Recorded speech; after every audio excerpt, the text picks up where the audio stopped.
Sur la première, 7h35, les deux pays ont beau être voisins, les visites officielles au niveau des chefs d'État entre la France et la Suisse sont plutôt espacées. On l'a entendu tout à l'heure avec Pierre Baveau. Evelyne Widmer-Schlum sera reçue cet après-midi à l'Elysée officiellement par François Hollande. Première rencontre entre présidents depuis 2 ans. Est-ce le signe quand même d'une certaine froideur entre les deux pays? S'il n'y a pas de contentieux majeur, les relations bilatérales ne semblent pas franchement chaleureuses. Pour en parler, le plaisir d'accueillir un homme qui connaît particulièrement bien ces relations franco-suisses et qui travaille même chaque jour à les encourager. C'est vous, Étienne Blanc, bonjour. Bonjour. Vous êtes le maire UMP de Divonne, vice-président du groupe d'amitié France-Confédération Suisse à l'Assemblée nationale. Vous êtes en duplex de notre studio de Genève. On vous en remercie jusqu'à 8h. 2 ans sans visite présidentielle officielle pour des voisins aussi proches que la Suisse et la France. Est-ce que pour vous, c'est normal ? Non, je trouve que c'est un peu dommage, et je l'avais d'ailleurs dit au président de la République, Nicolas Sarkozy.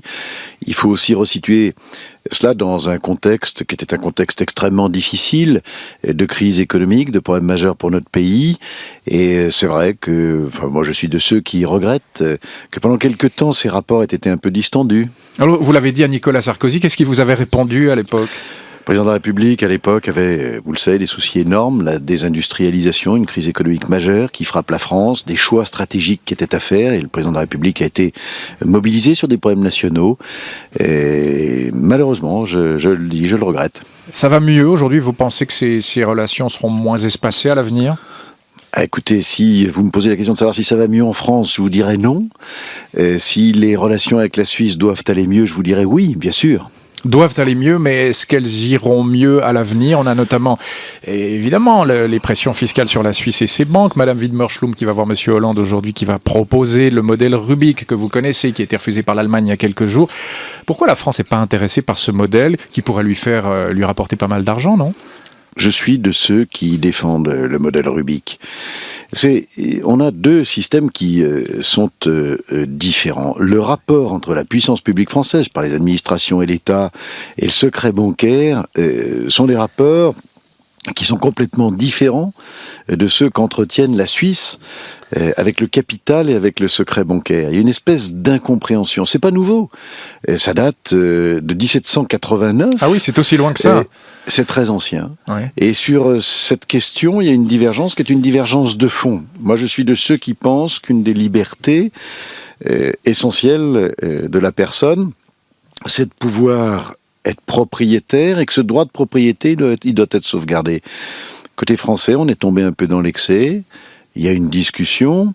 Il faut bien distinguer en la matière ce qui relève de la tricherie, notamment de la tricherie fiscale, et ce qui relève du droit pour chacun d'être propriétaire d'un capital et d'un patrimoine. Et c'est vrai qu'aujourd'hui en France, sur ce sujet-là, il y a une divergence profonde avec la Suisse. Vous persistez à faire la distinction entre fraude et évasion fiscale, Étienne Blanc? Mais bien sûr. Mais c'est une évidence. On est dans un monde qui est complètement ouvert.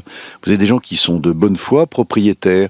Ils ont payé leurs impôts, ils ont fait des opérations en capital, et ces opérations en capital, elles s'exécutent aujourd'hui sur l'ensemble de la planète, dans le monde entier.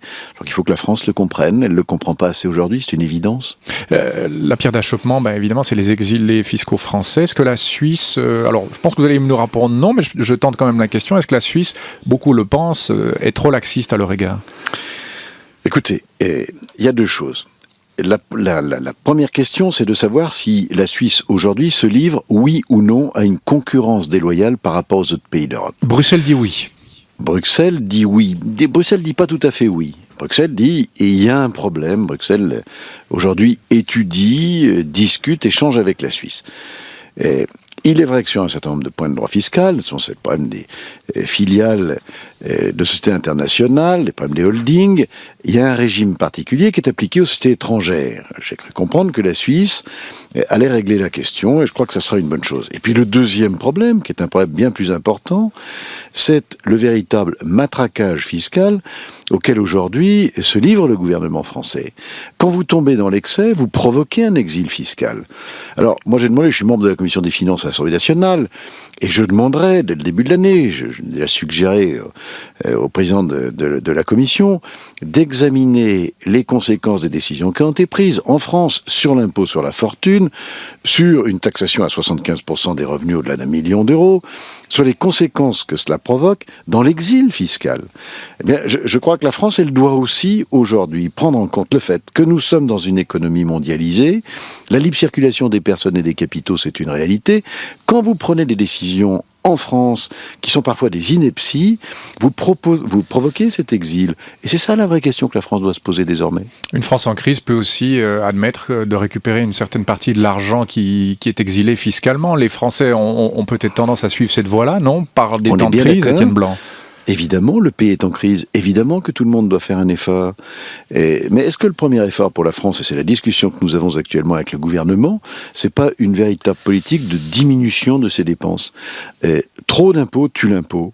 Nous le savons. Et aujourd'hui, la France en est là. Donc, en Europe. Et ça n'est pas vrai qu'avec la Suisse, c'est vrai aussi avec la Grande-Bretagne, c'est vrai avec le Luxembourg, c'est vrai avec la Belgique.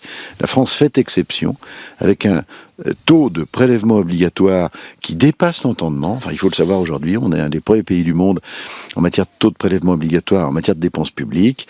Eh bien, la France se trouve exposée à cet exil fiscal. Alors moi, je ne félicite pas les Français qui quittent la France. Je ne les encourage pas. Je fais un constat. La politique, c'est prendre en compte des réalités. Et je crois que le gouvernement français aujourd'hui ne comprend pas bien les réalités du monde.